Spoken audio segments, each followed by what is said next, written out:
Good evening.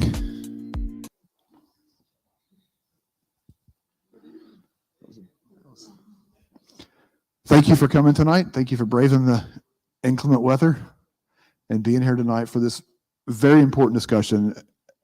You've probably heard us mention several times the theme of the 4-day event is silence is not an option. And this is a topic that must not be silent. And so we're very lucky to have a very distinguished panel to my right. And in a minute, I want to just quickly introduce each of them and let the conversation begin.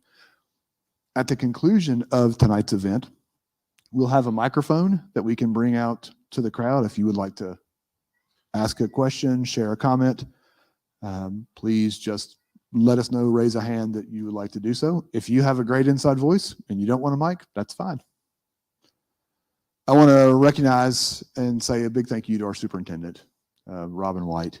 For this is the culmination of a lot of planning on her part, a lot of work, and it's good to see the fruits of her labor these last 3 days, and then of course tomorrow. Want to invite you out tomorrow as well at 3 o'clock in front of Central High School on what was formerly known as South Park Street, soon to be known as Little Rock 9 Way. We'll have a ceremony to rename that street in honor of 9 courageous people. And so please come out tomorrow. There will be some road closures. So if you look on our website, you'll be able to see where you can be and when. Basically 1 o'clock, if you put a box around Central High School and extend it out a couple of streets, the parking or the streets will take you around. So just be mindful of that as well. I'll start at the far end and work my way back up, if you don't mind, and I'll just quickly say just a couple things about each of our participants, and then I will exit stage left. In the late 80s and early 90s, the DOC released a platinum-selling debut album, No One Can Do It Better, and Ghost wrote for NWA Straight Outta Compton, Eazy-E's Easy Does It, and Dr. Dre's classic, The Chronic. He also co-founded Death Row Records with Dr. Dre and Suge Knight, and mentored a young man named Snoop Dogg. As a teen, Mr. Curry had also begun a career as a member of Fila Fresh Crew, a hip-hop trio that originated in his hometown of Dallas, Texas. In July 2022, just recently, a new documentary premiered on his life and tells his full story from his beginnings in Dallas to his recent religious reawakening. The film's talking heads are a who's who of hip-hop: Dr. Dre, Ice Cube, Tone Loc, Snoop Dogg, Eminem, Too Short, and other members of Curry's family. Please welcome the DOC.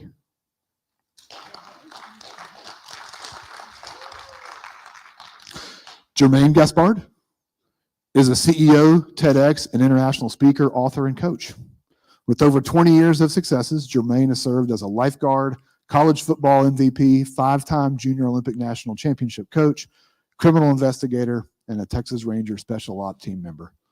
He has received numerous awards for his athletic performance, his excellence on duty as a public servant, and for work and leadership within his community. Please welcome Jermaine Gaspard. Regular listeners of Behind the Blue Curtain have heard our next guest, Stan Mason, discuss the 4 styles of policing: call-driven, reactive, problem-oriented, and community policing.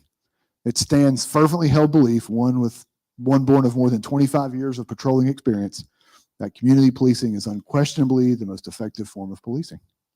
Behind the Blue Curtain is a weekly call-in show streamed live on Blog Talk Radio and Facebook every Saturday morning, and created to facilitate better communication and cooperation between local police departments and the communities that they serve.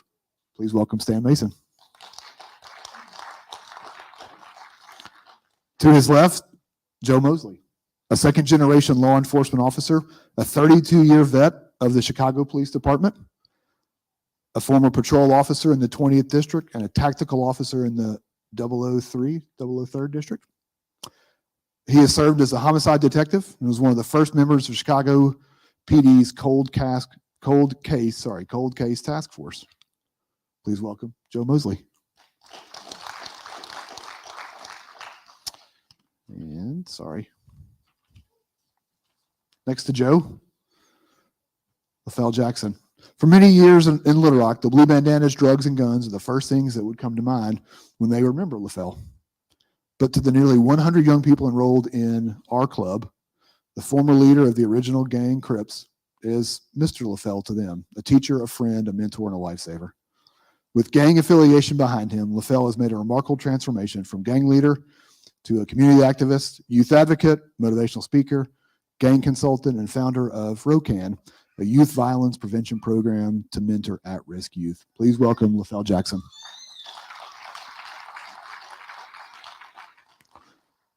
Don Robinson is the executive director for the Peter Johnson Institute for Nonviolence, an organization established to continue the ideals, principles, and legacy of civil and human rights legend, Reverend Peter Johnson. The Institute educates, trains, transfers, and shares knowledge to create a better future for those they serve. Please welcome Don D. Robinson.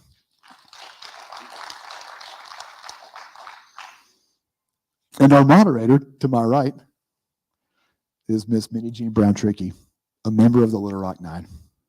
Ms. Trickey has pursued a career committed to peacemaking, environmental issues, youth leadership, and social justice advocacy.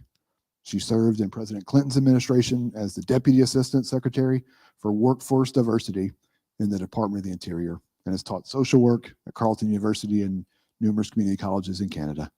She is the recipient of numerous awards for her community work for social justice, including the Spingarn Medal and the Congressional Gold Medal. Please welcome Ms. Minnie Jean Brown Trickey.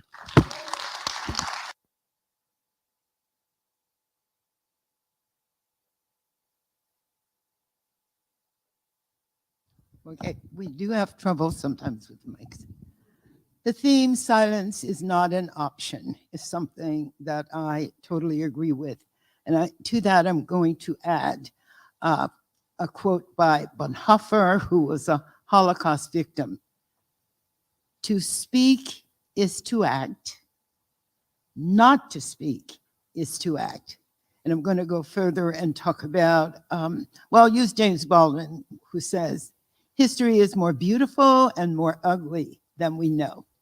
So we sit here as part of commemoration, which I'm really excited about because I get to see my friends. And I'm sitting with an illustrious group of men.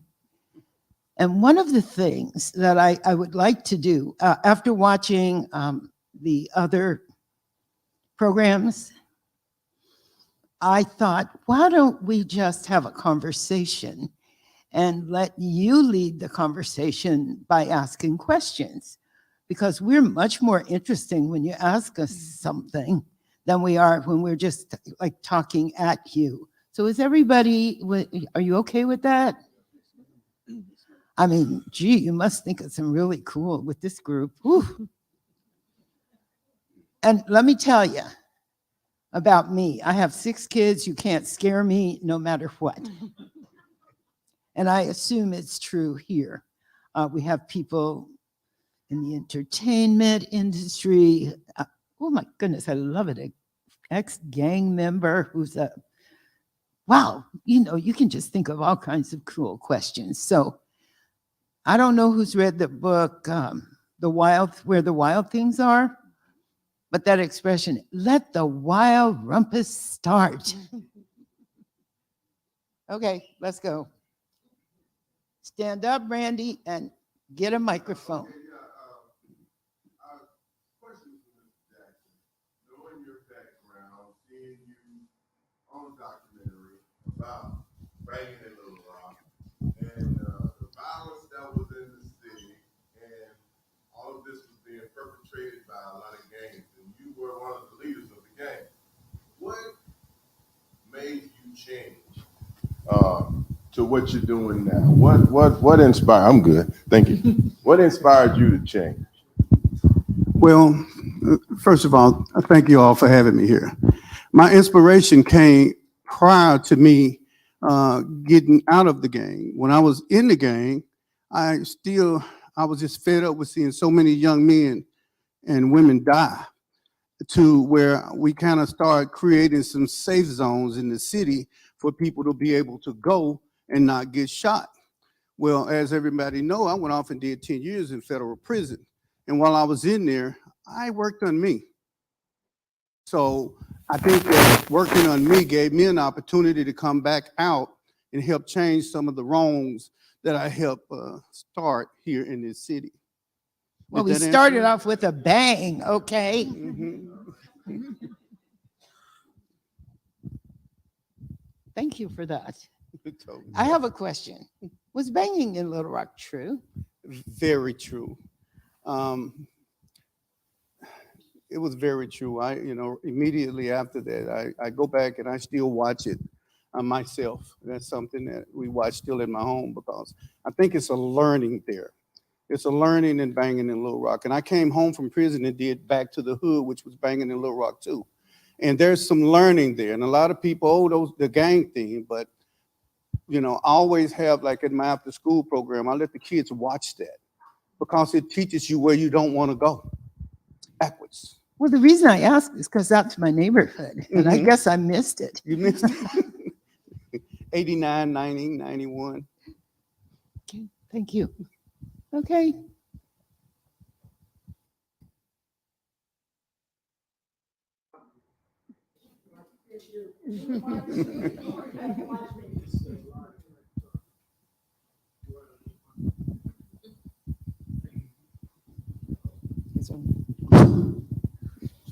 Thank you.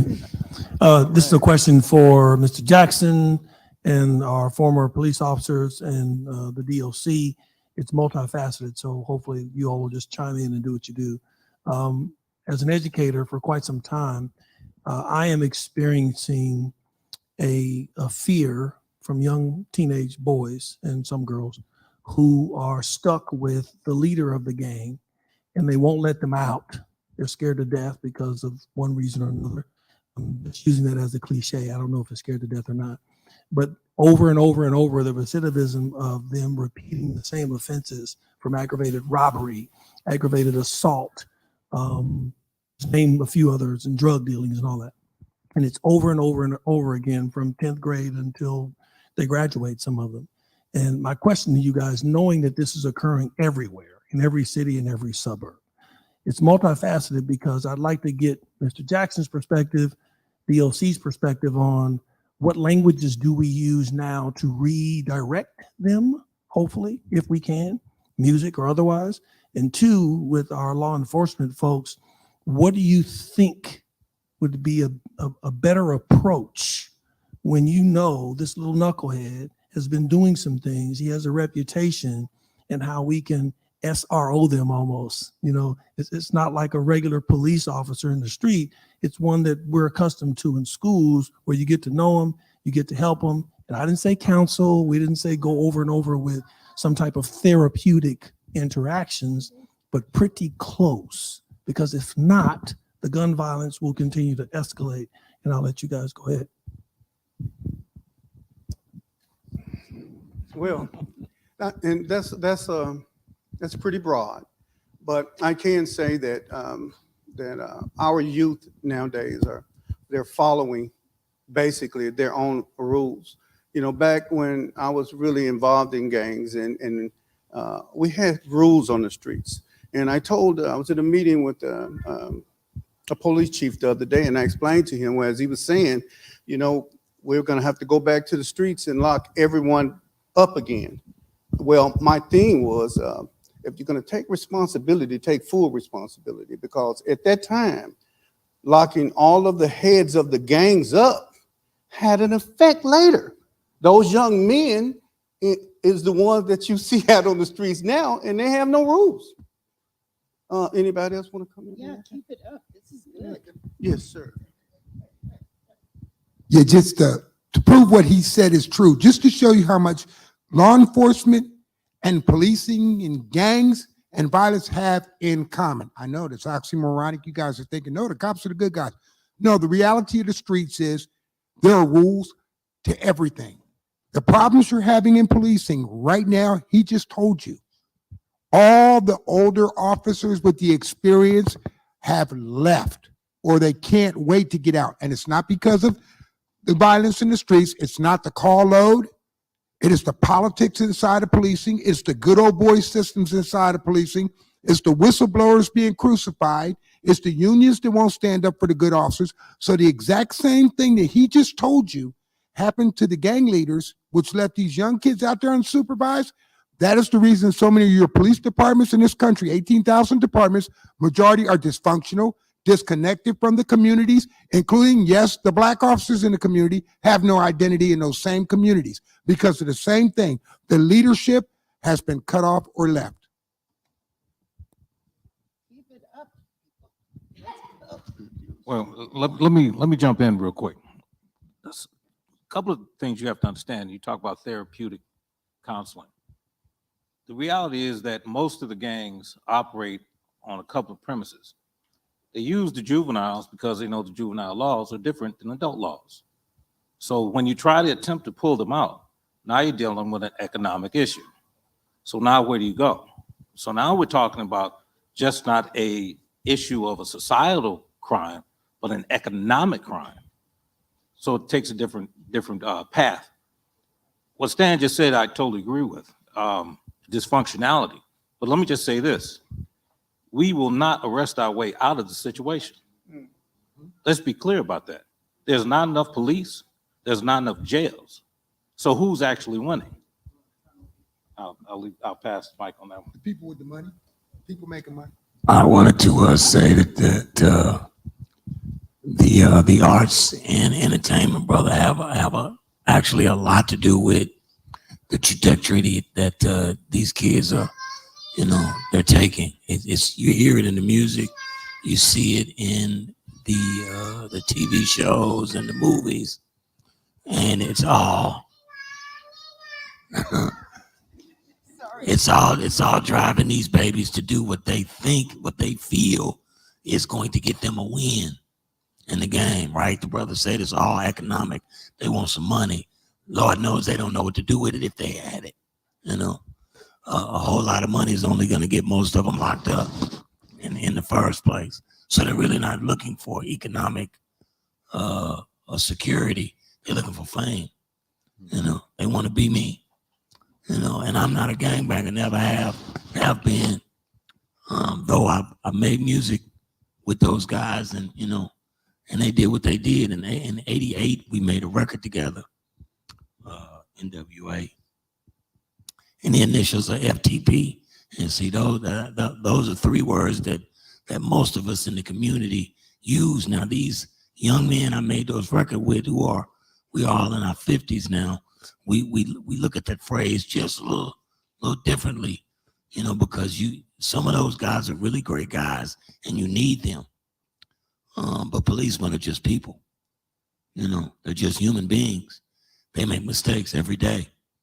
But unless they are held accountable for those mistakes, then a lot of those problems you're going to see happen over and over and over again, just because they're human beings. Most of the time when you see interactions with policemen on camera, no matter who they may be dealing with, a young black man or an old European man, as soon as they say something the policeman doesn't like, he raises the temperature by raising his voice. That's a human response. It's not a response of an agent that's supposed to be on a mission to de-escalate anything, any situation he's in.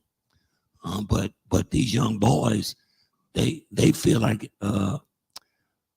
these streets is just the rap game to them, and they're trying to make $1 zillion, at least in their mind, promoting the crime and criminal behavior that they think makes the next guy cool, and so to that point, music and TV and film and places like these and conversations are exactly what's needed, because you have to fight fire with fire, right? You have to talk about these subject FTP, even though it was kind of a dirty song. It was really it came from the heart because those guys were tired. Rap hadn't become what it is today. Back then, these guys were really kicking the doors open for that kind of conversation. So when they said those things, it was really how they felt about how those police in California during that time was treating them. But now these boys think that having weapons and brandishing them and is the way to go. It's the way that you show you're a man. It's how you're going to get rich. But unless they have the right mentor, the right person, the right music, the right thing to follow, what they're chasing or what they think is the win is actually the loss. Nobody's going to want to give you anything if all you're bringing is danger and death and destruction. Nobody's going to give you any money for that. All you're going to get is the streets, and the streets is going to give you exactly what you asked for. Some more death and some more destruction right back. The brother made a point earlier that we were talking at the very people that you are here talking about ain't here. Exactly. You're here to save their lives, and they're not even here to speak for themselves. Maybe because they don't know that you're here. Maybe because they don't care that you're here, right? And so policing in the community from my perspective has so many levels that it has to go through to create change, not just within their system, but within ours. We have to begin to police our own communities. We have to straighten these things out ourselves. They're not going to save us. We have to save ourselves. We have to put these systems together that we create, that we control, that not only police us, but police them. There are movements that work, but the machine and structures that are in place don't have any teeth. And the brother mentioned that it's because the system is structured so that it can always maintain its perpetual control of this situation, because they don't care. They don't live in the area where they're getting shot. They're gonna drive those streets where you are, do what they gotta do to you, and then go to those beautiful neighborhoods where they get to kick it, where they get to chill, and the kids can drive down the streets and on their bicycles and have fun. We have to make it so that our babies can go outside and play again. We have to make it that way. We got to do that. So at some point, it can become a community issue, and the community is going to have to embrace it and come together as one to figure out a real solution to this problem. And I think if I can, I want to give y'all things tonight when I speak, at least for me, that you don't know about police. You think you do, but you don't. You don't because we don't tell you.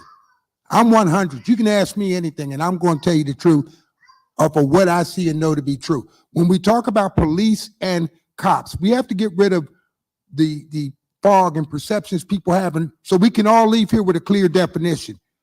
There's a difference between police officers and cops. They're two different animals. Police officers would tell you this, but you guys don't know.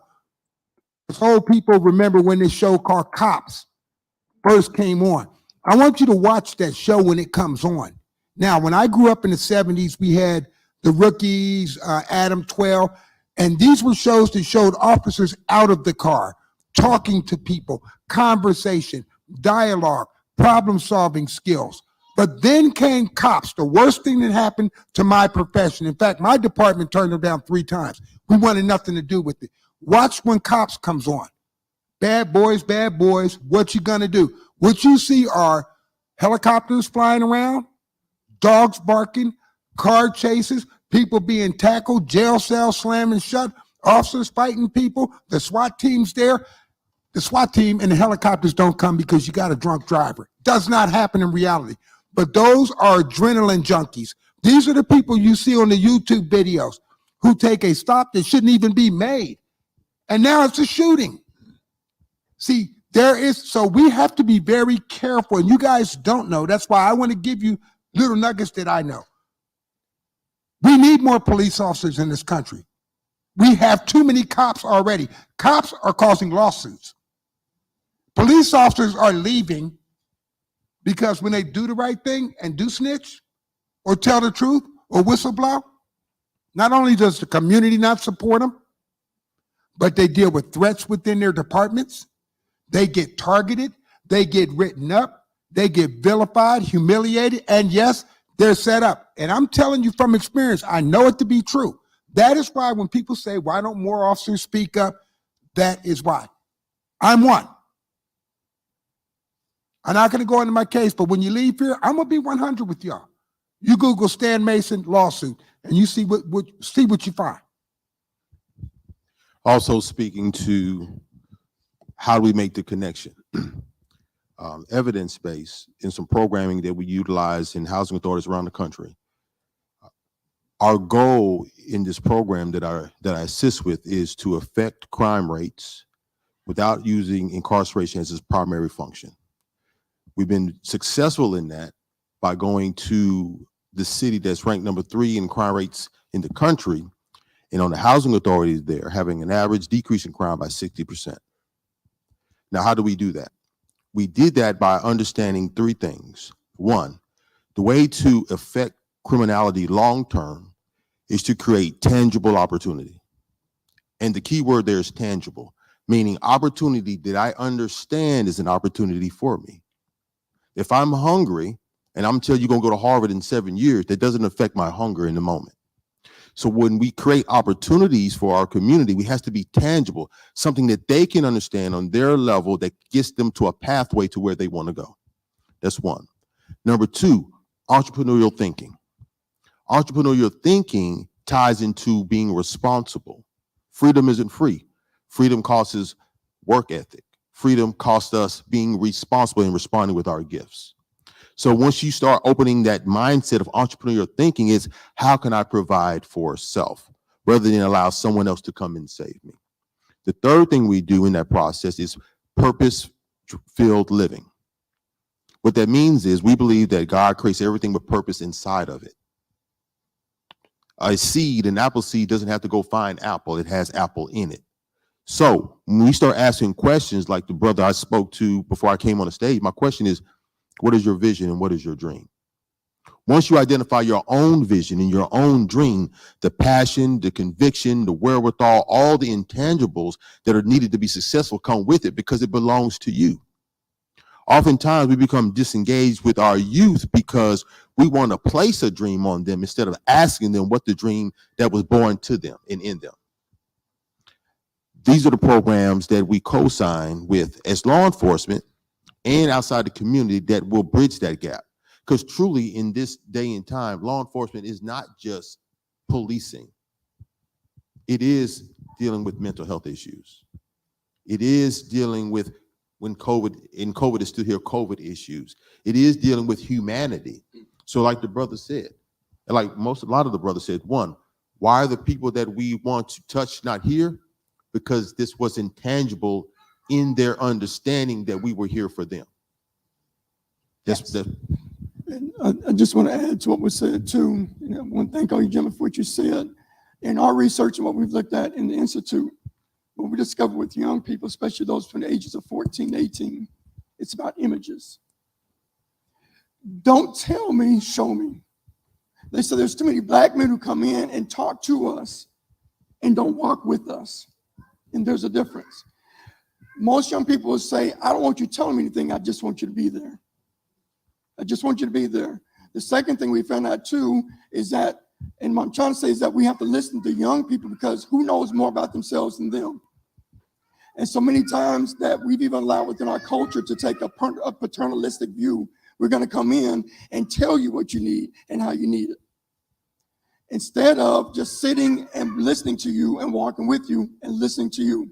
Because the second thing we see that exists within that culture, that age group, is trust. If they don't trust, you're not going to listen. They will not listen. And one way to build trust is by being transparent. I see where you are right now, but how did you get there and what did it take? It's just like if you take someone in, and one of the things I love about DOC is that he's very real. He's been nice on stage tonight. Thank you, DOC. I appreciate that. But if there was a group of young people there, children, and he would have gotten very real and raw with them because this is the way it is and because he knows the language. But in knowing that language, you have to let it be known that the person you see, the man you see right now, has not always been this man. This is what it took me to get here. And I want to help you to get here without making the same mistakes I made. But instead of talking down, instead of talking at, they want you to talk to me. Talk to me. And then the fourth thing we saw also in that is that there's been too many organizations, groups that have come into the communities, did what they did, and they left. So now when you want to come into the community and do something, they look at you like, no, we've seen this before. We don't want any of that. And so many times you don't come into the community to make something happen. You just come in there and stay. Just show up. Just be there. going to school and just be there. Why are you here? I'm here because I want to be here with you. Well, why do you want to be here with me? Because you're special. Why am I special? Because you are. Okay, I'm going to say something about me, okay? Ha.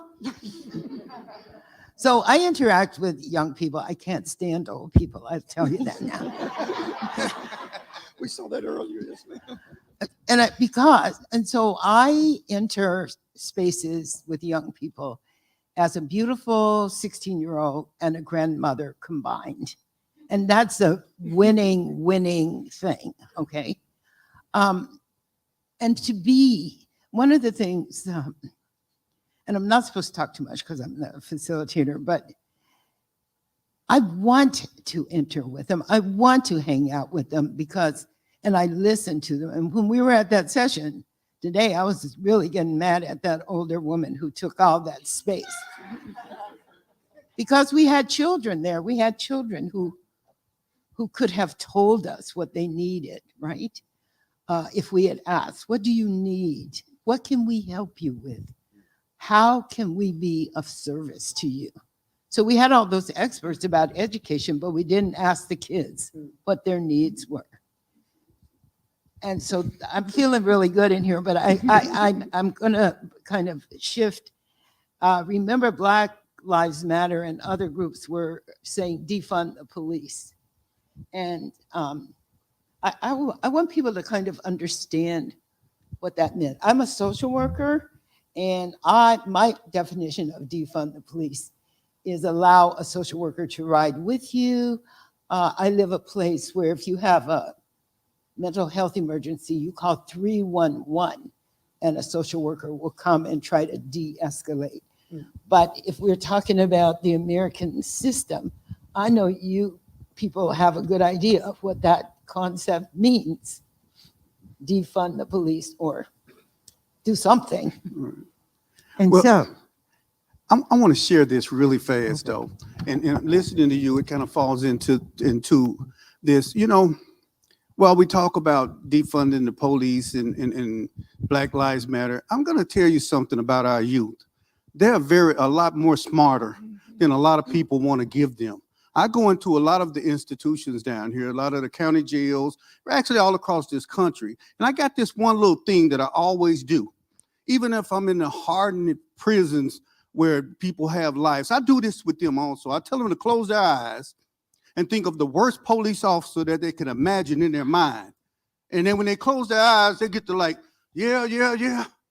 Then I say, okay, well, think of where you come from with no police officers at all.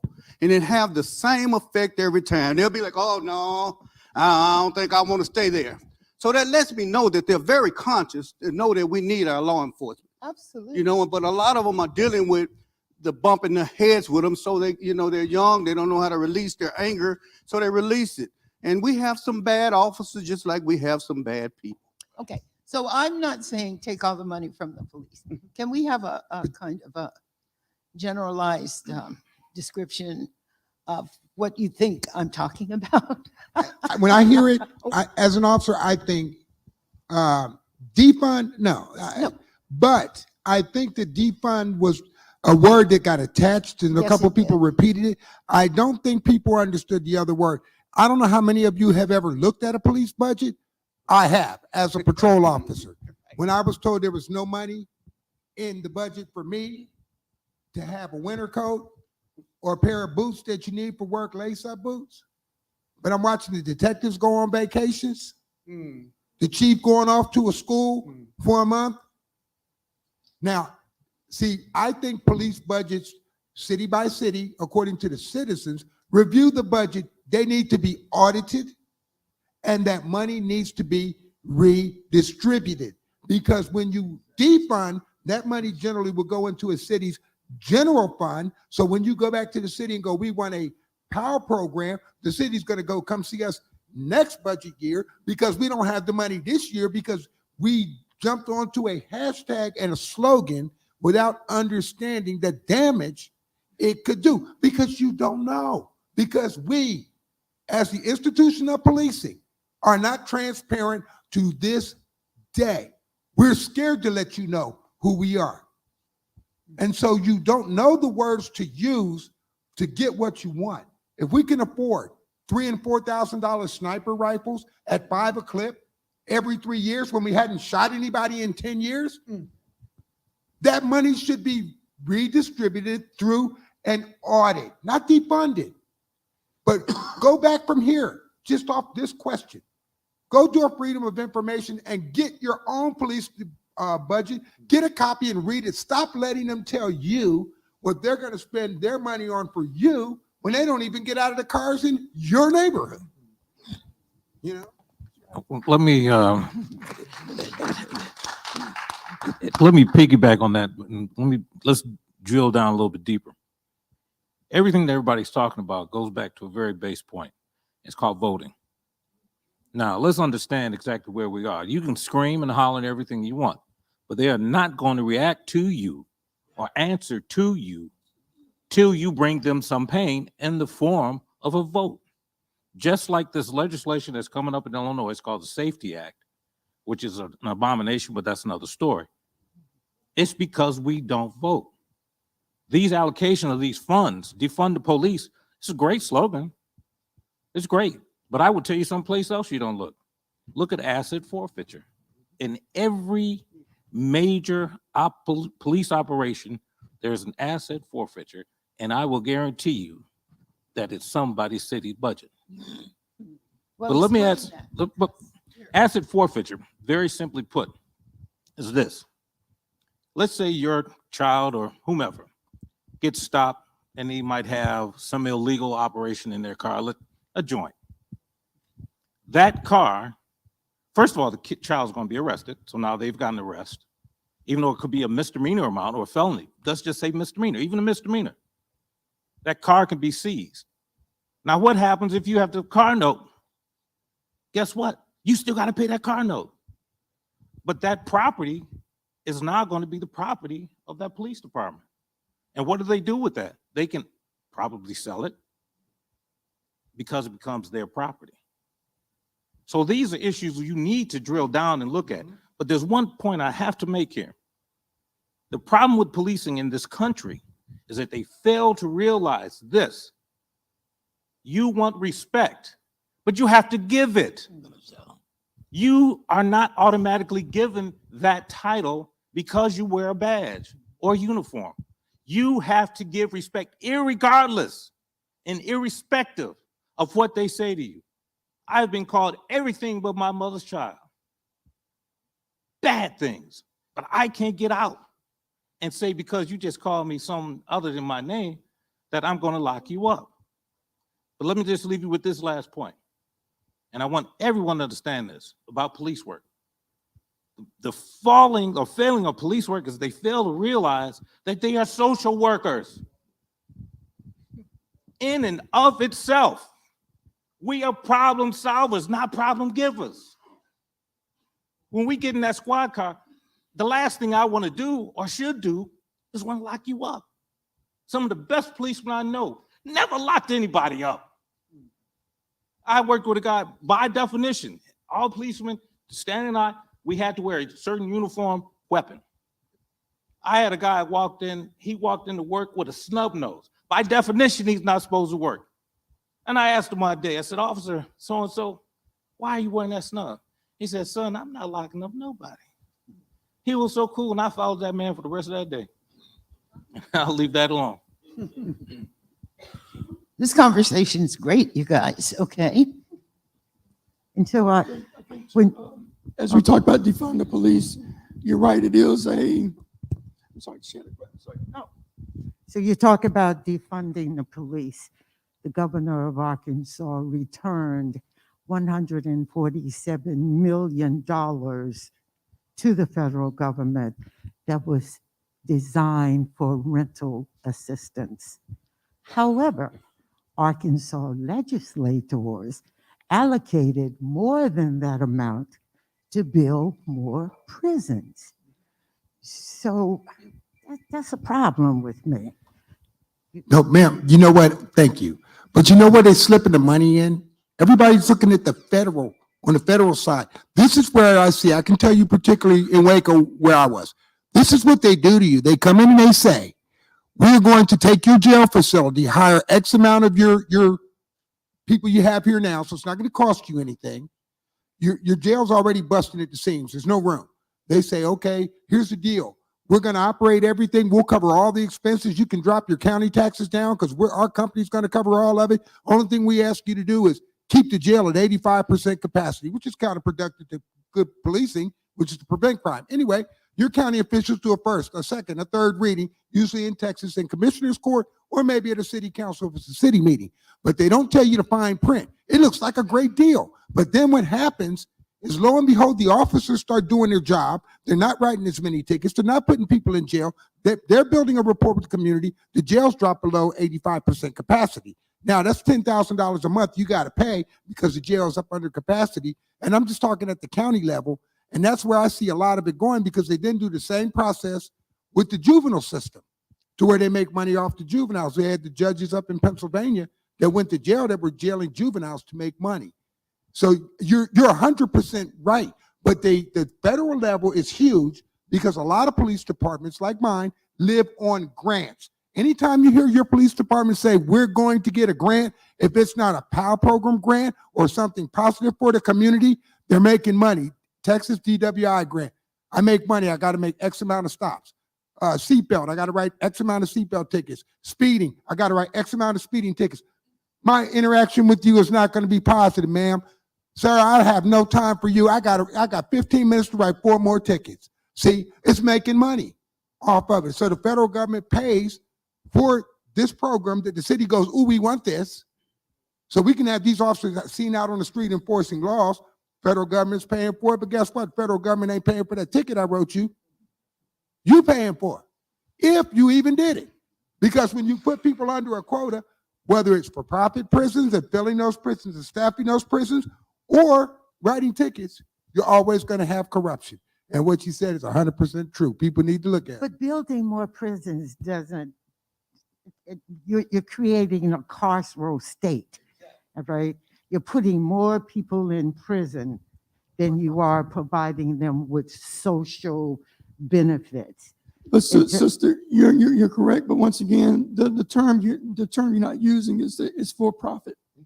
When your society is based upon profit driven and is based upon others who have getting more, then what happens is that the stigma is that you want to be able to build more, to place more in there, to make more money. And so then what happens is that you have a system which becomes a pipeline, and it makes money for a group of people. And then those group of people begin to control and have power over systems such as police, such as city councils. And so when they have that power over them, the first thing they do is that they give them what they need to be sure to stay in that position that they're in. Because I want you to know that I need this prison to stay open, because that prison has to maintain a certain ratio to make a profit. Called private prisons. Private prisons. And so what happens and what we're seeing, and I just want to give a quick example it was in Houston, Texas, when these gentlemen was talking about communities coming together. And DOC said this, is that we have to begin in our communities is not only self-policing, but self-regulating. And what that means is that in your community, you begin to acknowledge and determine the skill sets in that community. If you have 3 people that are good in research, and what he was saying, you go back and start looking at those city council budget, that police budget, the community supports those 3 people to be able to do their work and do it well and bring that back to the community. And what happens is that we have become so disconnected in our communities is that we want to fight something, but then we're not using the skill set that exists in that community to make it happen. The reason I'm saying this, all of you, is that it works. When this happened in Houston, Texas, they had a group of young people who went in there, and the same thing was happening about those private prisons and having money being set up for that. These people got involved in it. They were able to go in there and acknowledge that. They went into the school system and went to identify these 3 schools have a pipeline of children going into the prisons because they're getting kickbacks. They were able to bring that up, and it went back to what this brother said. They brought it to a vote. Well, It took them 2 years to brought to a vote, but it was voted down. And then the executives, those people in those school systems, had to leave because they was found out what they were doing. But the people had to vote them out of there. So then you had another group that had to collaborate with them to say, we need you to got to vote. Here's the reason why we need you to do this. And so what happens is that many of us who are 50 and older sitting here right now, remember when the communities made sacrifices for the community. Michelle make sac- Alexander wrote in her book, The New Jim Crow, Yes. a segment about the amount of military equipment that is being bought for police departments. Just wanted to- But even as you're saying that, man, which is so true though, but what is the community saying about that? And what are we doing about that? And that goes back to what you're talking about defunding the police, is that it was not so much Black Lives Matter put that out there, but then you had conservative groups who knew that was a flashpoint. And then they began to say that to get people angry and mad about that, when that wasn't the original intention about defunding the police, because it was really reallocation of the monies, and not just reallocation, but as you were saying yourself, was that get social workers involved. They're doing that up in Oregon. They're doing that in Washington, where they're doing that, and it's very successful. But they're not going to bring that to the South. You must be crazy. Well, let me tell you that you're actually speaking to the choir. And that is one of the problems with some of these programs is we would like to be speaking to everyone. But so we have to form a critical mass choir, those of you. It has to be a small critical mass, but the challenge is to act. And it's always to act. To speak is to act. Not to speak is to act. And what is our theme? Silence is not acceptable. You can't be silent. So let's go. Keep going. This is good. All right. How's everyone doing? Can you hear me? Can you hear me now? Is that better? Yes. All right. I like the theme silence is not an option. September 4th, 1957, we had 9 Black students. One of them is on stage with you now, who went to Central High School knowing that they were going to have to give up some things. These were children. Now we have adults who want to be leaders, who want people to follow them, but they aren't even willing to do what 9 kids did. These were children. They're adults right now. Their names are known nationwide. Their stories are known nationwide. So how do we expect our inner cities to change when you hear the policemen say statements like what you stated? If we do this, we're targeted. We get fired. If you're not willing to sacrifice something for the betterment of what needs to happen, it's not going to change. It's not going to. I live in the inner city. I've been there my entire life. Banking in Little Rock was true. I live in Oak Forest. The DOC and Mr. Liefeld, they will always win in the inner city. And the reason that they will always win in the inner city is because rap and gangster life is what they see.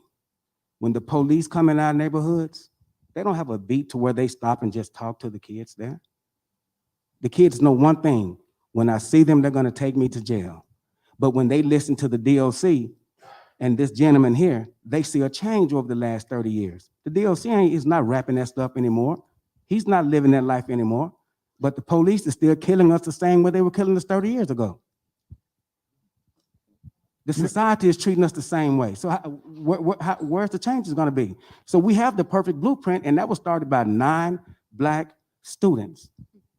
If kids can give up something, why can't we give up something as adults? I agree.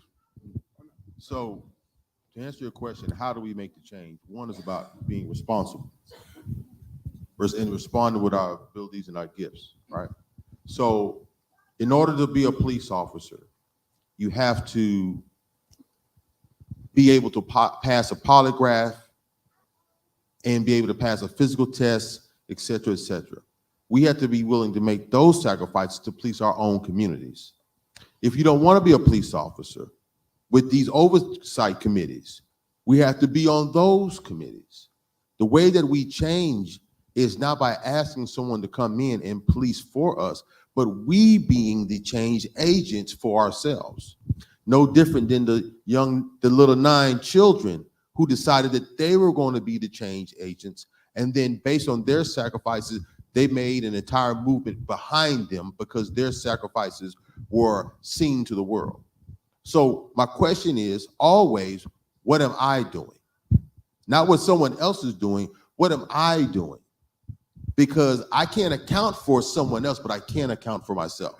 So my question to you, brother, would be, and this is not directed to you, but what are you doing? And what is she doing? And what are they doing? So we can identify, once I identify what I'm doing, and I only keep company with people that are doing what I am doing, now I make a movement.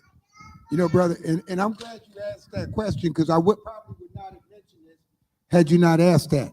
You know what? This is what, like I said, the things you all don't know about policing. I have watched fights in the locker room before roll call, because white or black, an officer is defending that raggedy neighborhood that nobody in the department gives a crap about but him or her. I've seen lockers punched. I've seen fights break out in roll call. There are so many battles that these officers today are not going to tell you. If you know one real good, ask them. We go to war in roll call almost every day. We were talking about racial profiling and arguing before y'all even, the media gave it a title. We were fighting battles for people who looked like us and didn't look like us, or whose spouse might be different than ours, or their religion might be different. I've seen some knockdown dragouts. But we come out in front of you all and shake hands and call ourselves a blue family and a brotherhood, and you have no idea. I love your question, because it allowed me the opportunity to have God put this in the front of my head to say. But I think when we look at officers today, it's very difficult to say they are not doing enough, because if I say Shannon Spalding, most of you in this room don't even know who she was. Little blonde white detective in Chicago that ran the biggest whistleblowing thing in history next to Serpico. So it's about doing homework. There are men and women out there, and being a cop, we see the worst people do to each other. In 25 years, I have seen it all. It doesn't go away. When I retired, there's no light switch you turn off. Somebody cooks breakfast, I smell bacon. It reminds me of the house fire I went to in 1995, where a family burned up. It's never going to go away. We carry a lot of scars out, and we do fight a lot of battles in the locker rooms, in staff meetings. Some of us have gotten days off because we answered our supervisor in a way the supervisor didn't like. But you didn't have a problem when I said what I said to this person on the street. Now you don't like it because I'm directing it at you. We got to be 100 with policing. Go find the good officers. And if you say, ain't no good ones, if you can't tell me the chief at whatever department in the city you live in, if you don't know your chief's name, if you can't tell me the name of the day shift officer, the afternoon shift officer, and the night shift officer, you got some homework to do. Let me say something, and I'm gonna go. No, I have one. I'm gonna bounce off of what you said and what you asked, and then some of what they said up here about being involved yourself. You know, here this coming up week, the murder rate here in Arkansas, in Little Rock, has risen completely up to where it was back in 90, 91, and 92, almost there. And here coming Monday, you're going to see a band of people come together, and I can't talk about it because we had to do it. The police didn't do it. The church didn't do it. We had to go to every neighborhood and pull every OG, every young person, and we pulled them all together. And I'm not supposed to talk about this because it's supposed to be secret. It's supposed to air Monday. But I'm going to share you. We have definitely been putting some things together in the local neighborhood to try to stop this violence. So I totally agree with y'all. It's going to come from us. It's going to take us to go back out in those same communities that we tore up and try to help fix it. I love you guys. I love you guys. You are rocking I wanna and rolling. I want to add something to that, brother. That what my partner has said. It's about what I'm gonna do. You know what I mean? Now we don't want to. I don't want to confuse the situation and make it seem the brother said something about the practices within the society and the good old boy network and how things work in hiring, firing practices. We don't want to sit on our laurels and act like the situation and the thought processes that existed when those 9 kids crossed that line don't still exist today. And that is out there, and it's cold-blooded out there, you know, and a brother with the mind power to really create change within that system probably would never get to the top to be able to do it, because those systems are at work within that platform. You would read, I was telling the brother this morning, you would excuse me for being so blunt, but you would not let a pedophile teach a classroom of elementary children, because a responsible mind says that that person is probably going to take advantage of those children who are vulnerable to him. By the same note, would you let a racist policeman patrol a neighborhood full of young black kids? Yes, you do. You do it every day. You do it every day. And that person has the propensity to go out and attack those kids because of his beliefs. And he's a human being. Now, I'm not right or wrong is not even a part of this equation. He's just a human, right? And so that badge don't make you anything other than, from my perspective, you're just a man, right? And so when we can start checking these old men, then maybe we can start putting our energy into checking these young men. And the brother's exactly right. We're going to have to do it, because we're the only ones that understand. We're the only ones that they're going to listen to. And we have to lead with love. We have to show these young men who they are through us. And what I want to do, or what I am doing in Dallas, is trying to build a machine in the form of a school, because education is everything. But I'm trying to teach these kids how to do everything within this the system that I work in. Because if I can do it, you can do it. If I help sell 100 million records, you can do it. I ain't that special, you know. You everything that I do. So let me create a space that gives you the best equipment possible. Let me give you a plug into the system with every person that I know. Let me create a safe space that create a curriculum that I can put in every high school in Dallas, and create a facility that you can come see me at on the weekends, where you can learn everything from in front of the camera, behind the camera, everything in front of the microphone, behind the microphone, everything that has to do with that paperwork, everything that has to do with that finance, instrumentation, anything in arts, entertainment, and technology. Coding.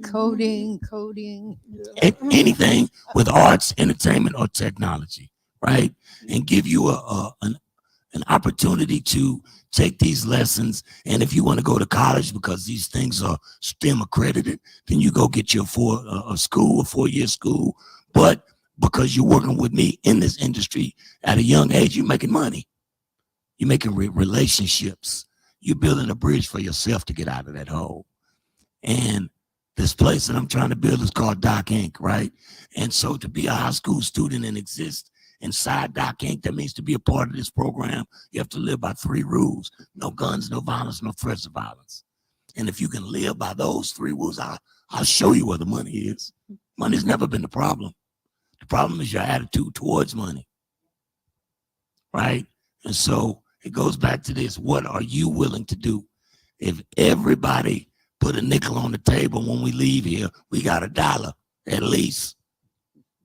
You know what I mean? And so it's our responsibility to save ourselves. But I believe I really honestly believe that time is here. It is upon us. It is already working. It's probably one of the reasons we sitting here and talking today.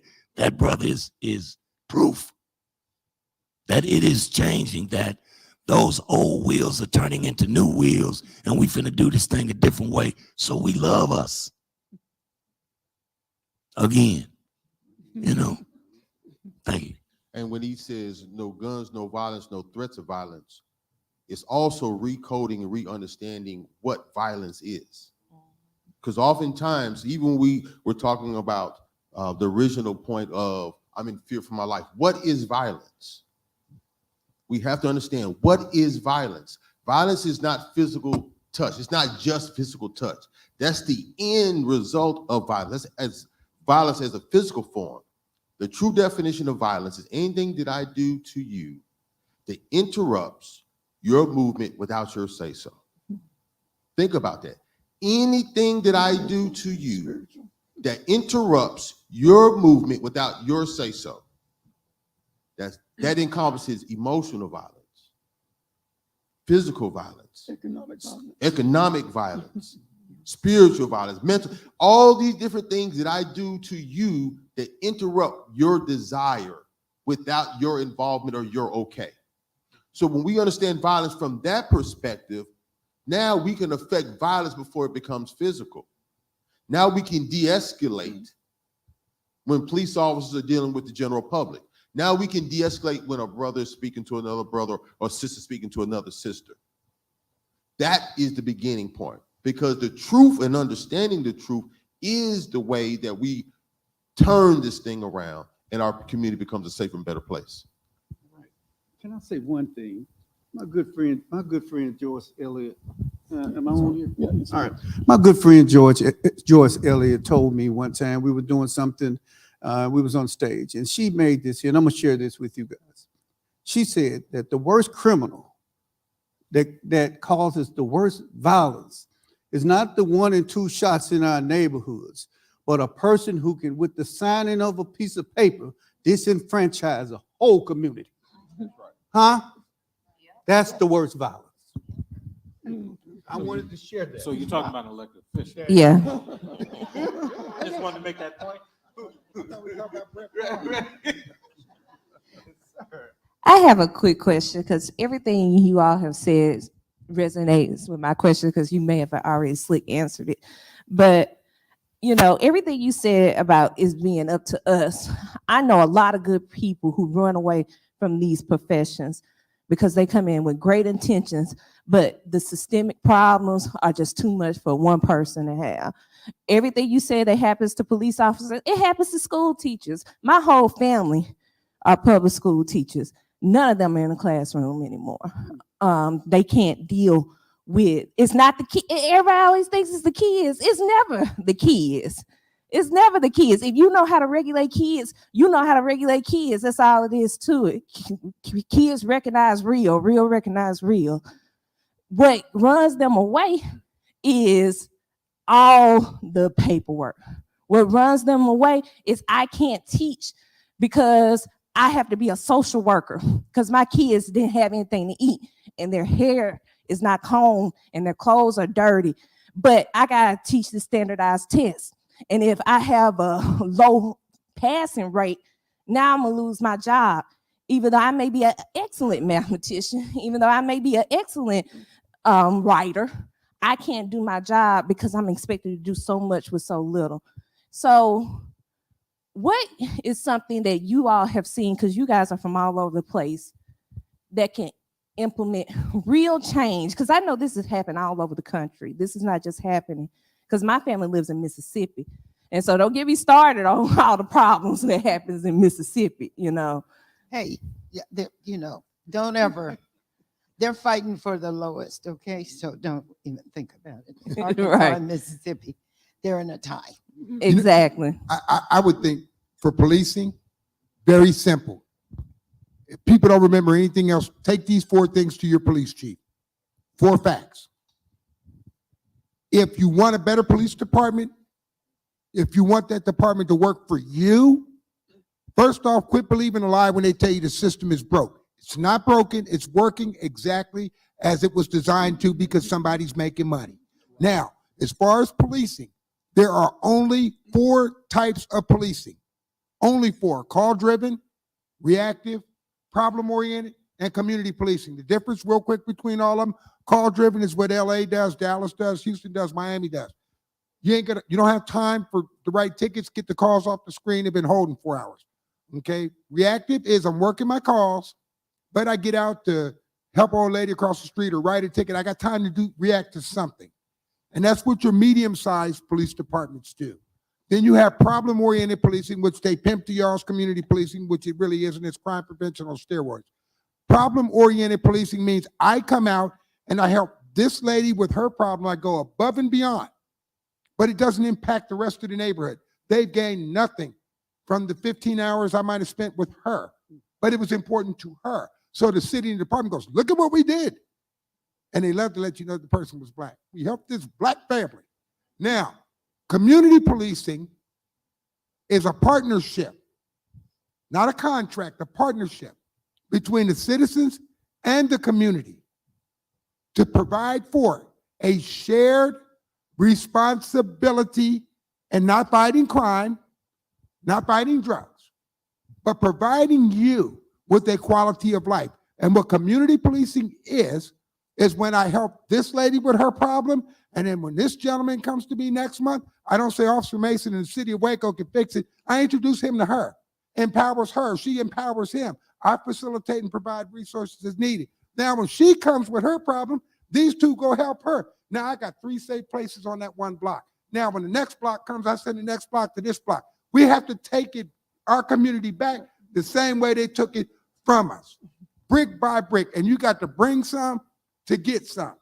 And like James Baldwin said, you got to look these politicians in their face, even your police chiefs or your principals or superintendents, and tell them, I can't believe what you say because I see what you do. Oh my goodness, this is amazing. Let me, I think we should shift. There's another component to this event, and it's kind of the scary one because it's the component where we talk about the use of the phrase, I fear for my life. Now, my son is here. Gloria's son is here. How tall are you, Mods? 6'5". My son, I think, is 6'2". And boy, oh boy, if they encounter, they're going to say, I fear for my life. And Gloria calls her son a gentle giant. Okay, I think, right? Was that you? So you can't tell anything about these young men based on their size. But I'm telling you, that's a phrase that is used and used and used. Since we have all this experience here, let's talk about that. Do you mind? 30 seconds, I'm gonna be quiet. I tell you. I'm in fear of my life. Number one, those are trained lines we are taught in the academy.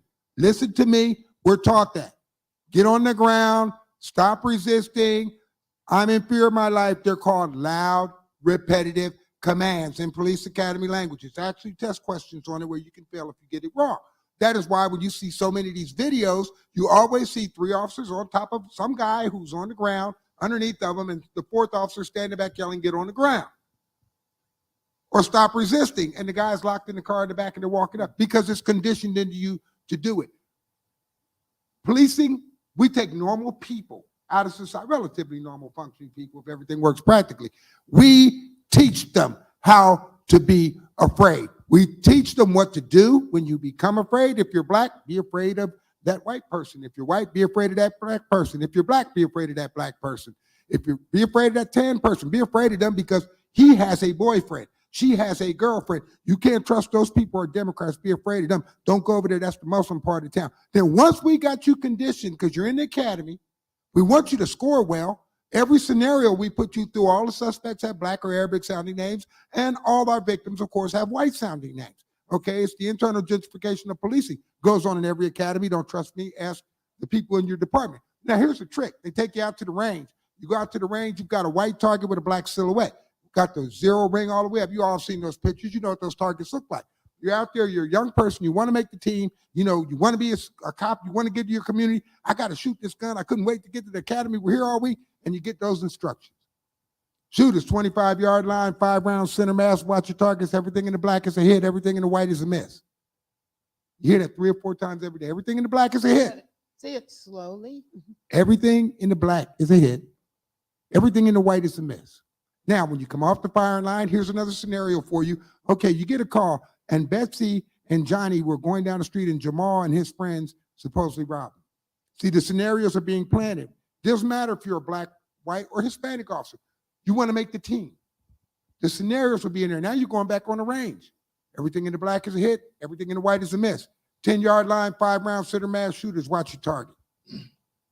You hear that over and over. Then you get with your field training officer who gives you the horror stories about, and it's funny, whether we're talking about Little Rock, Waco, Houston, Dallas, there's always that part of town called that part of town.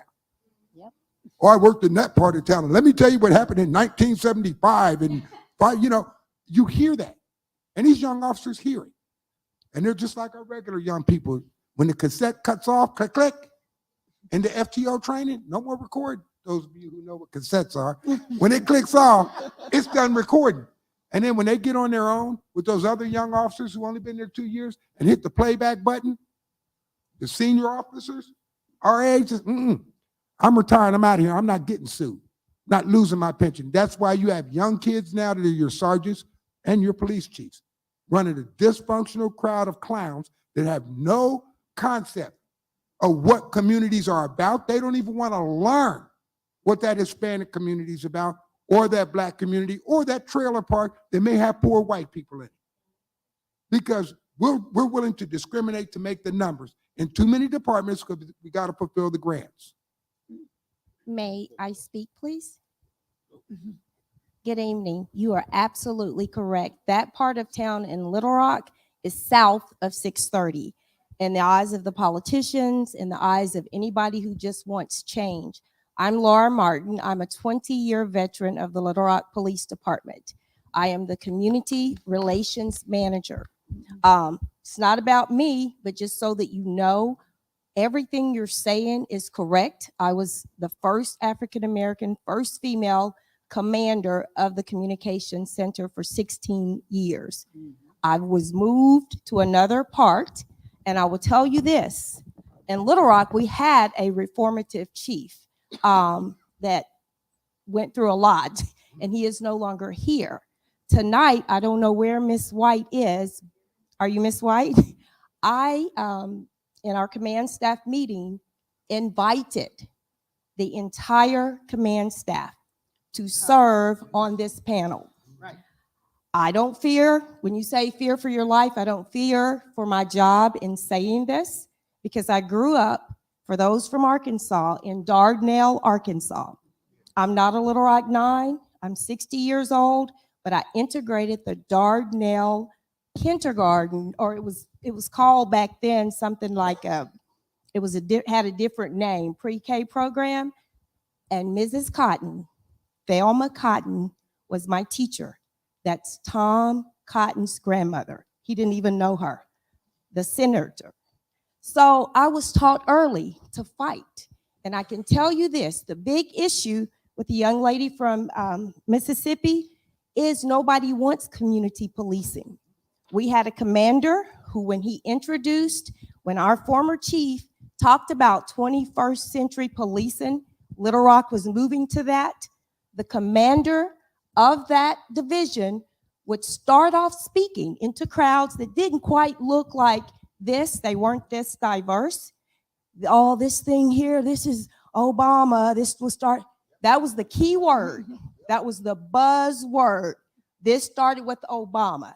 Everybody else in that room that is afraid to go south of 630 checked out, heard nothing. So let me give you some stats for Little Rock. 70% of our officers do not live here. One of you on that stage said that we have to take it back.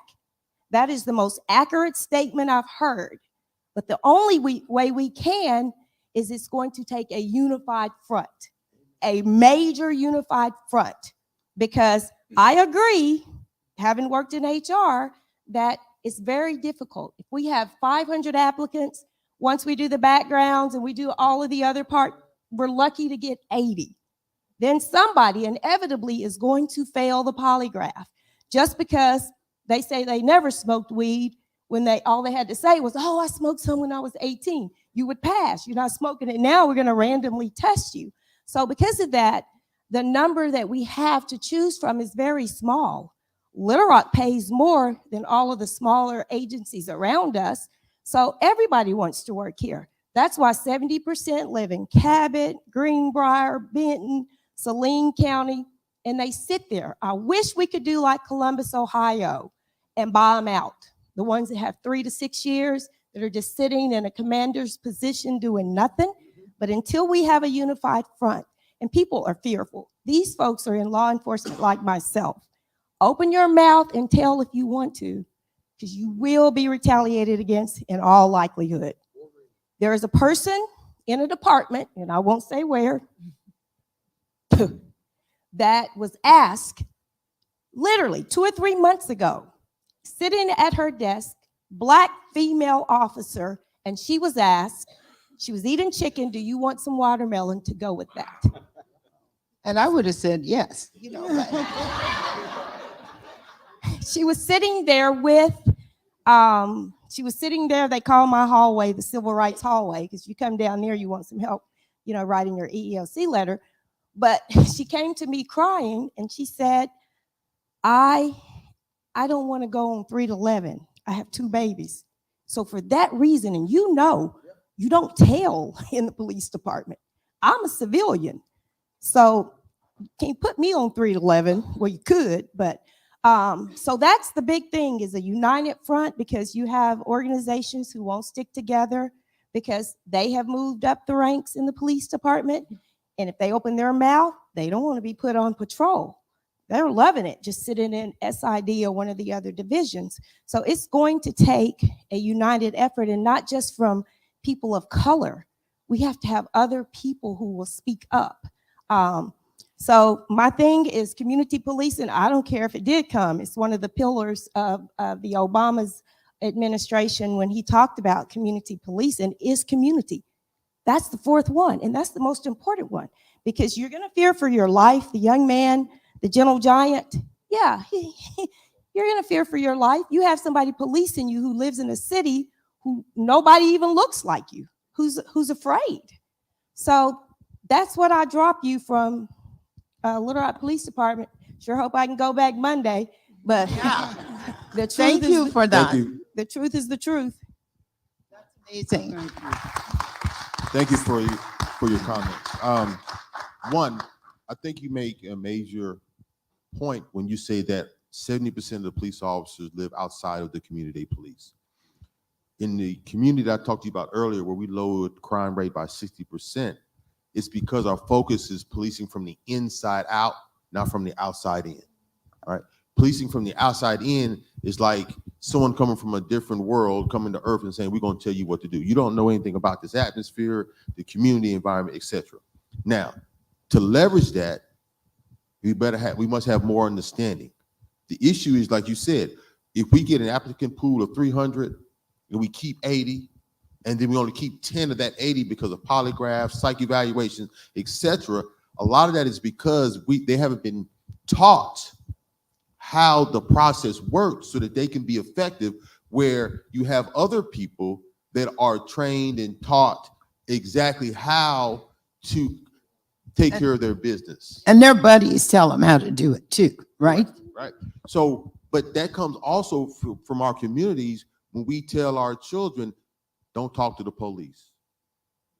Don't integrate with the police. Don't be the police. No, we need them.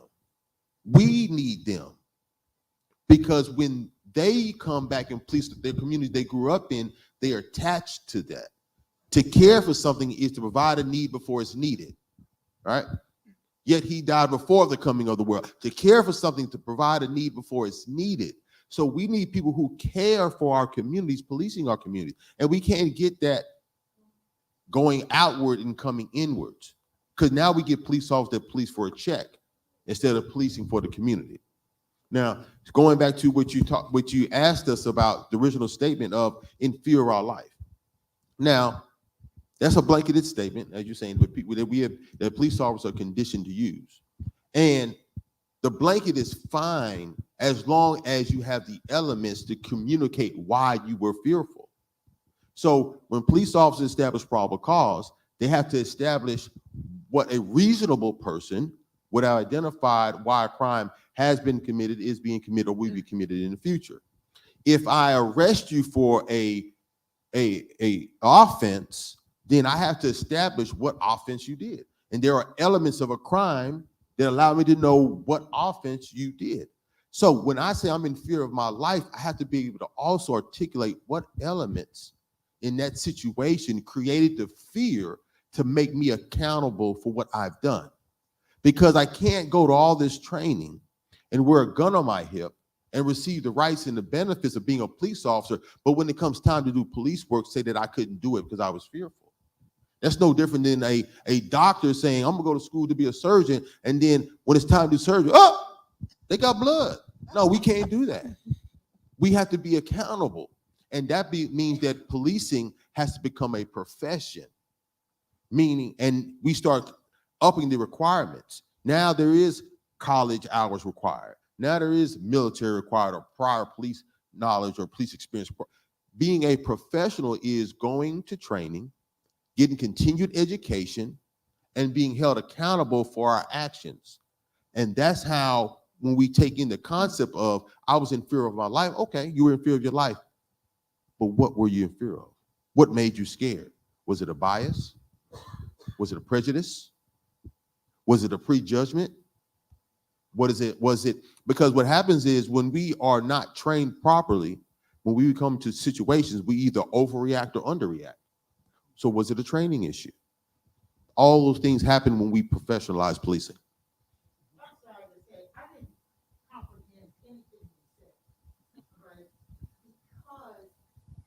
Shifting your reaction to your professionalism. I need some clarity on that. I didn't get it at all. I fear for my life. You killed me, but you have to be accountable for killing me? No, what I'm saying. Help me out. Help me out. So the question was a police officer utilizing, I was fearful of my life, to credit their actions. So I was speaking from the police officer perspective, that being in fear of your life, for your life. Fear comes, I'm sorry, ma'am?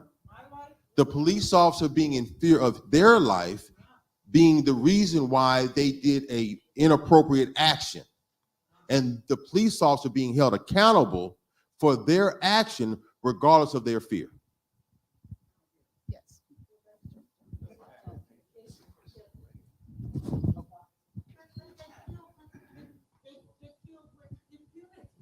No, they don't. No, hold. Listen, let me jump in. And let me first say this. I am a shooting survivor. I've been involved in, I've been shot at, I've investigated them, so I've been on both sides of the aisle. So I think I understand where you are, but let me just say this. Let me digress and start by saying this. In every recovery program that I know of, the first step to helping is to admit there's a problem. Could we start there? Could we agree with that, maybe? Would anybody agree with that? All right, so let's just start there. It's gonna be a minute. Now let's take this into account. The actions of police officers in this country are rooted in slave trade, chasing down slaves. All right, watch where I'm going with this. If we take that and put this into the bigger picture, remember, blacks didn't start coming on to police departments till early 1910, somewhere in there. And we'll talk about how community policing actually got started, but let me continue with this.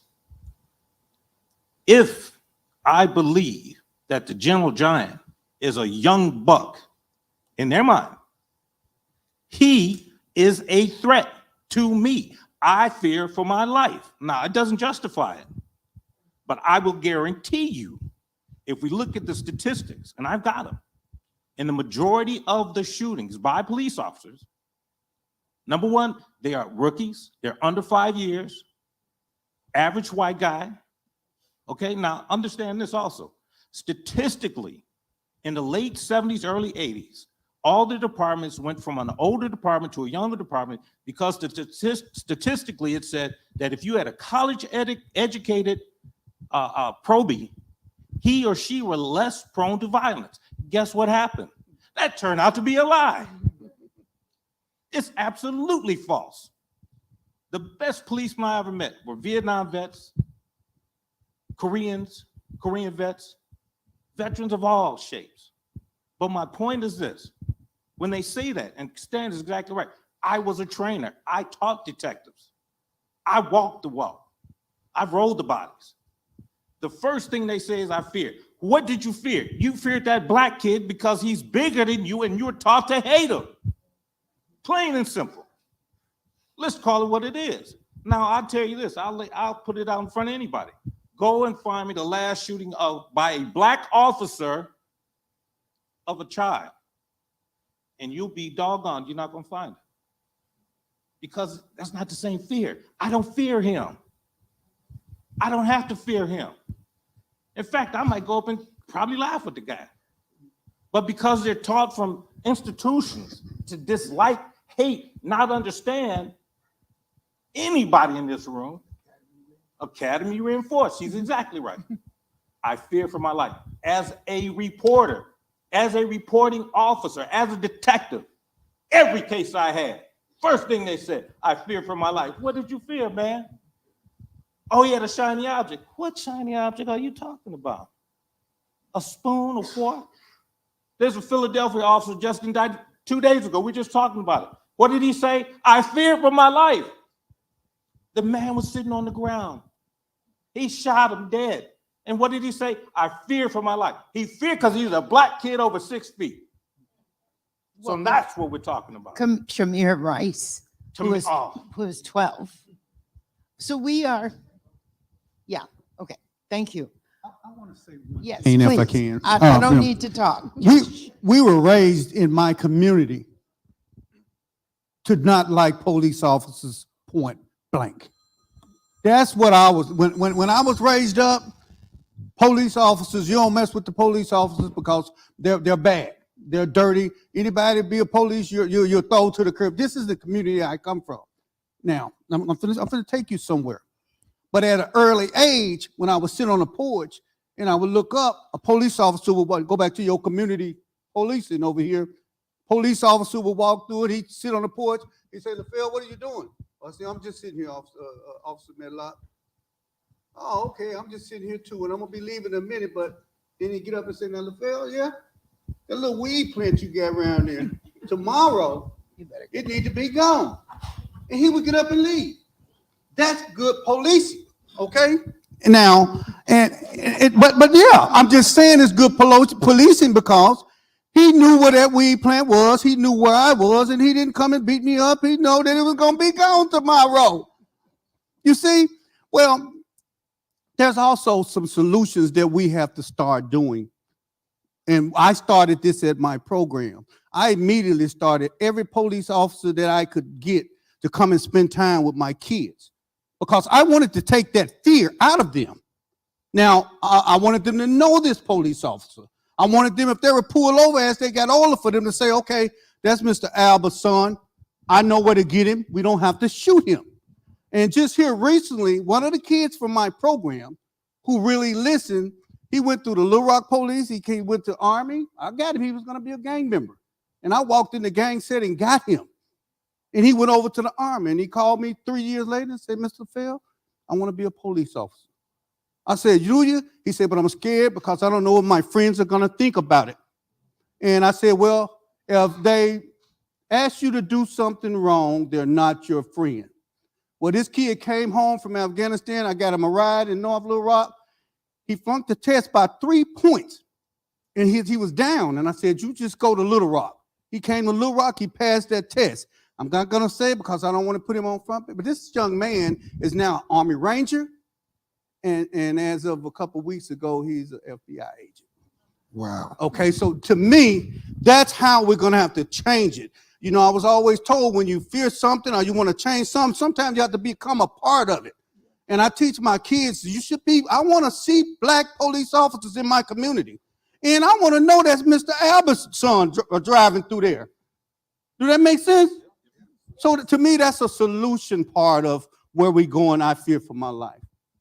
And I think to ride with that, the solution part comes, and I will not absolve police departments of responsibility in a lot of things. And 25 years of all midnight shift patrol, I've earned the right to say what I know to be true. I'm 60 years old, so I don't care about hurting no feelings. But I went back to in October of last year, I went back to Waco to give a deposition. I had not been home or saw my granddaughter or anything. For 3 years, I had been in Atlanta because I had to get out of there. I'm walking in what used to be the all-black part of town. Used to be. Yeah, keyword used to be. And a patrol car came down the street. Now, yesterday I had my hoodie on from my show. Maybe some of y'all saw it. I had that on, and I'm just walking down the street. Nobody in the department knew I was in town. I told my attorney, don't rent me a car. I don't want to drive. I don't want to be pulled over. I don't want any contact. I want you all to think of this. And this is why I'm critical of policing.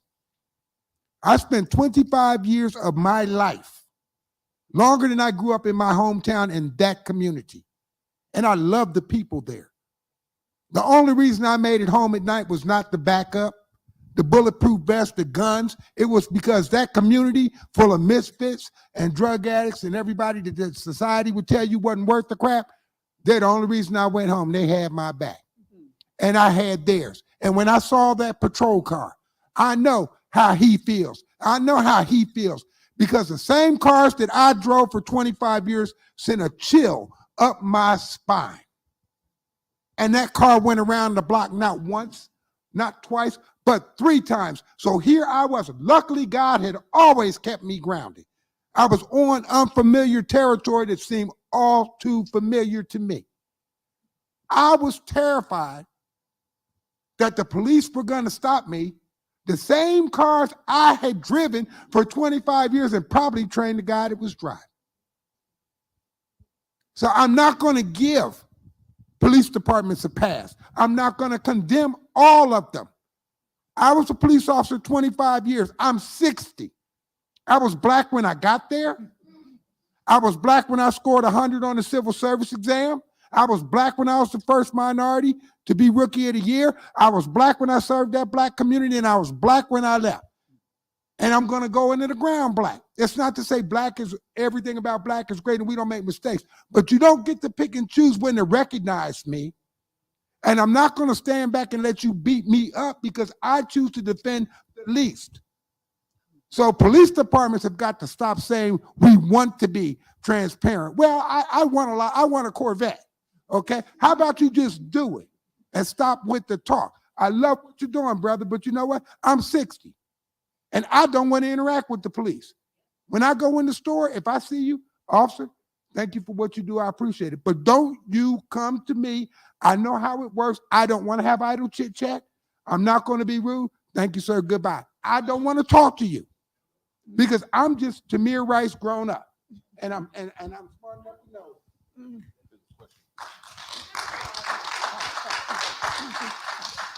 Can you hear me? Yes. Can we talk about qualified immunity? This term that we've heard just last year. We've heard a lot about qualified immunity.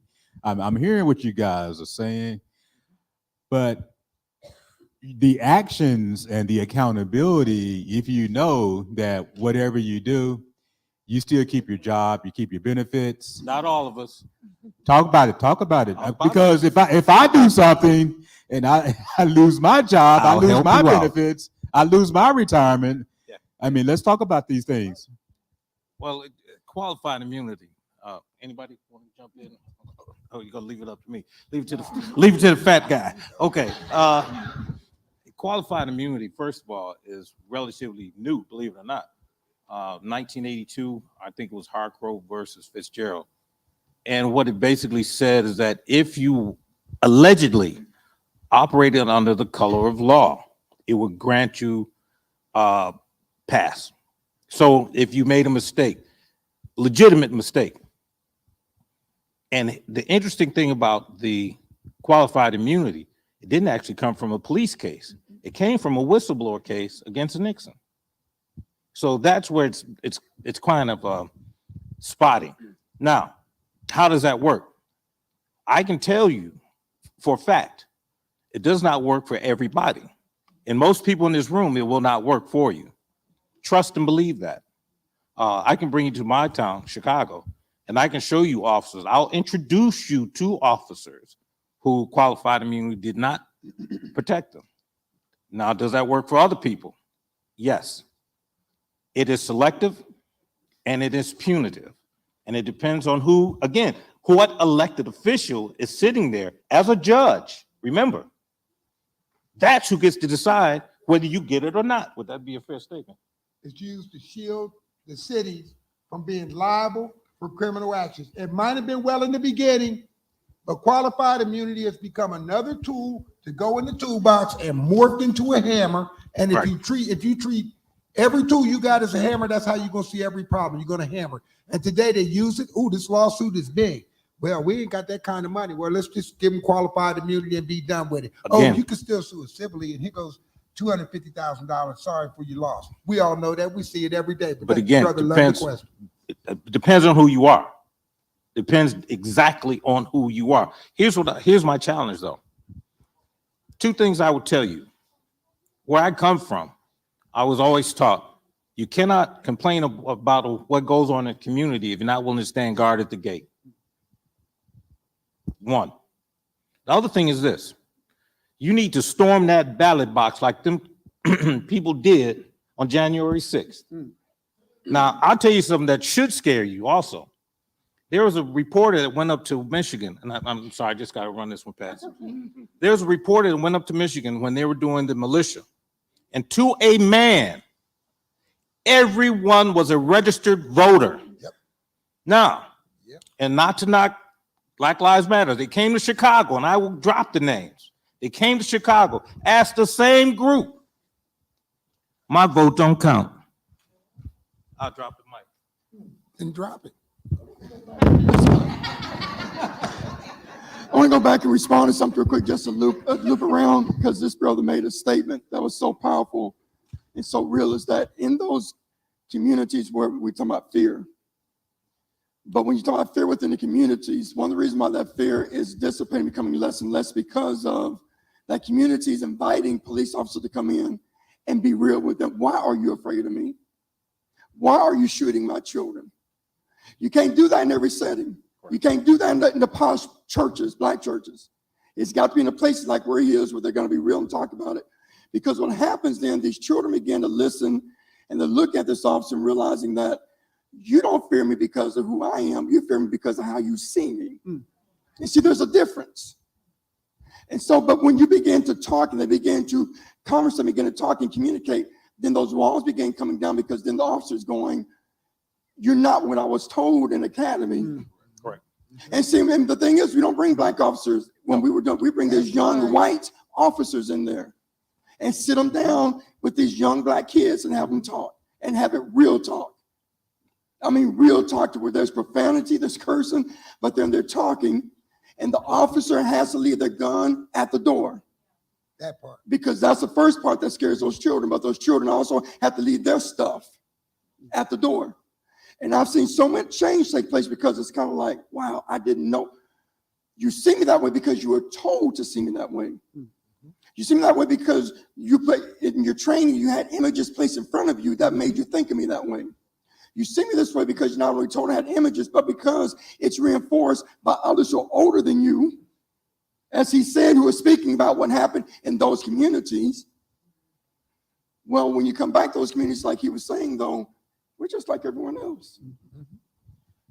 One thing that Reverend Peter Johnson is teaching us, and that we're going through, and I want to thank DOC for allowing me to be his mentor and for Jermaine being here.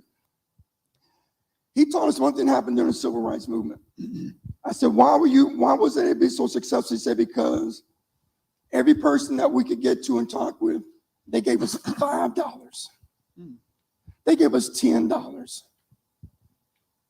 And he said, and when that happened, he said, people began to invest and believe that my $5 is going to make a difference. It wasn't the major corporations. He said it was the people on the streets. They went to beauticians, right? DOC, they went to barbershops. There were those places where people felt, I don't have any power. I can't do anything. Just give me $1 and see what your dollar would do. Just give me $5. It once again comes back to people believing that I can invest in the change, but that change only happens that when you hear me and you listen to me, and we can come together and have a dialogue, but the dialogue has to lead to change. And so what he said, just real quick, and the reason I'm saying this because what this brother was saying, he can't say what's gonna happen Monday. Right. But because he can't say what's happening Monday, that tells me something's been going on for a long time. Right. And they weren't telling folks out there, see, we need to quit telling our stuff to people. Why is when we get ready to meet? Yeah, we're gonna meet on Monday night. We got this church, we got these pastors and everything, and they get all blown up. And then you got people out there going, well, okay, we'll just send someone in just to disrupt that stuff and make it what we want it to be. Because what may take us a year to bring to fruition, others can do it in a week. Yep. Because they got the money and the resources to do it. Why can't we just get together, meet, and talk and make it happen? I wonder, have we told our children the story of the Montgomery bus boycott, which all the people walked or hitchhiked for more than a year? And I think part of stories like that, they don't want these told because they are about persistence of the human spirit. They're about courage. They're about sacrifice. And so maybe we have to be telling those stories. I know that Central High School National Historic Site talks. But yesterday, when I said, let the children talk, the girl said, can you tell us what happened to you? And I was like sickened because nobody gave her the book, Warriors Don't Cry, before or said or anything. So to her, it was a great question. What did you, but we're failing our kids. Like we're failing them in so many ways. And thank you. I mean, was so exciting. How many minutes do I have now? 7? 5. This was a wonderful discussion. Wouldn't you agree? Okay, yes. And I'll be real quick. I'm not ending it. I'm just kind of warning you that it's No doubt. And I'll be real quick. And again, I want to go back to something that's evidence-based, a model that we have seen that works, right? We've actually, in the urban community that's ranked number 3 in violent crime in America, on housing authority soil, we're down by 60%. How do we do that? By doing the tangible things that we're talking about. One, when the police officers come to work on the housing authority property, they don't show up at midnight. They show up at 2:30 because the school bus lets out at 3 o'clock. So when the children come off the school bus, they see the police officers every day. It is not uncommon to see the officers working in their community to help the elderly take groceries inside their homes, because 99% of every community wants a safe community. It's generally a 1% margin that creates the problem. So when you have the trust of the community will talk to you. Also, every 7-Eleven around the United States, they give free coffee, Slurpees, fountain drinks to police officers. Why? Because the number one issue they have are robberies. How do you disenfranchise robberies? By having police officers indiscriminately coming on property.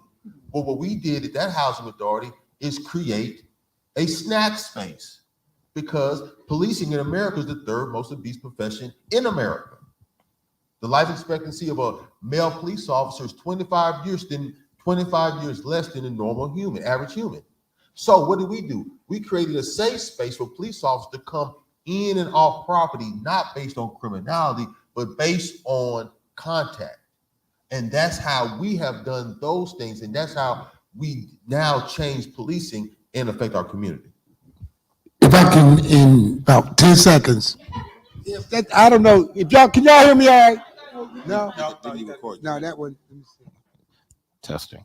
Test 1, 2. Yeah, this one's better. If y'all don't remember anything else I've told you, I gave you the 4 styles of policing. If you don't believe anything I said, go to every officer you know or your chief of police and ask him or her, Chief, what style of policing does our department do? And watch the look they're going to give you, like, what? I don't remember that. That's an academy 20 years ago. But if the department has no direction, those men and women are operating without guidance, leadership, Knowledge without a goal or a plan in your community is suffering. And also ask the officers in your mission statement that should be on your wall in your lobby, what type of policing has the chief mandated the department to be going? Because if the troops are on the ship and the captain hasn't given a direction, everybody's lost at sea. DLC, I just want to hear you, DLC. I know in closing this, I just want to ask you the question. You go by the DOC, but what is the GOD telling the DOC about what needs to take place? We've had a lot of this conversation, but what needs to take place, because you're going to be on the forefront of this. What are you being led to do in the community, as you say, to help the babies? Well, from my perspective, brothers, it's this. You know, these type of conversations. This thing should be packed. You know, it should be packed with young brothers that look like that dude. It should be packed with those boys that have to see these police officers every day. There should be systems and things put in place where these young men can rely on each other and know how to react in situations when they are together. Because there's usually a bunch of them and one of them. You know, there's strength in numbers. And if I got up here and said 1,000% what was on my mind, it probably wouldn't make the reel, you know, because there's not a whole lot you can do when the system itself is dirty, but get a little dirty, you know. And Malcolm X once said, by any means necessary. And so this is the attitude that I feel like I have in my, and I'm mandated by GOD. I have no fear, because this is a God thing. It's not me, it's him. If you want to get mad, pray about it. Don't be mad at me for doing or saying anything, because it's him. But if you won't change, you got to do it. You got to do it. If you want the streets changed, you got to do it. If you want to change from them boys acting wild, you got to do it. If you want to change from them boys acting wild, you got to do it. It's your neighborhood that they're walking in, that they're coming in. The problem is our neighborhoods don't belong to us. Our neighborhoods belong to them. That's why we don't give a damn about the neighborhood, and they do. But only to the extent that they're protecting that property, not those people. It's chattel. It's cows and ducks and horses. They don't give it, you know. And excuse me, officers, if I'm being a little forward, but you know, fuck the police was not just a song. It was a mentality. And we believe that, because I was out there in California and they was doing those boys dirty just for no reason. You know, I'm nowhere near a thug, but I'm 6'4" and kind of a big dude, and they will come at you like they're going to. I was telling the brother this morning about the police pulling me over in West Texas when I was driving my Corvette home. I got a new car. I'm a rapper driver, and that police hit me with some attitude and some mannerisms that scared the hell out of me and made me pay a $250 ticket on the spot. And I was happy to, you know, here you go, officer, and got my ass up out of there because I could have been dead and gone on the street because he feared for his life. Especially if you're driving a Corvette. Yeah. It was black. Everything is black, baby. Yeah. Yes, ma'am. I did get the time sign, but let me tell you, this was absolutely brilliant. I enjoyed it so much, and I learned so much. Thank you. Thank you for sharing. I felt there was transparency and authenticity and all of that, and I certainly appreciated it. Peace be with you. Peace be with you.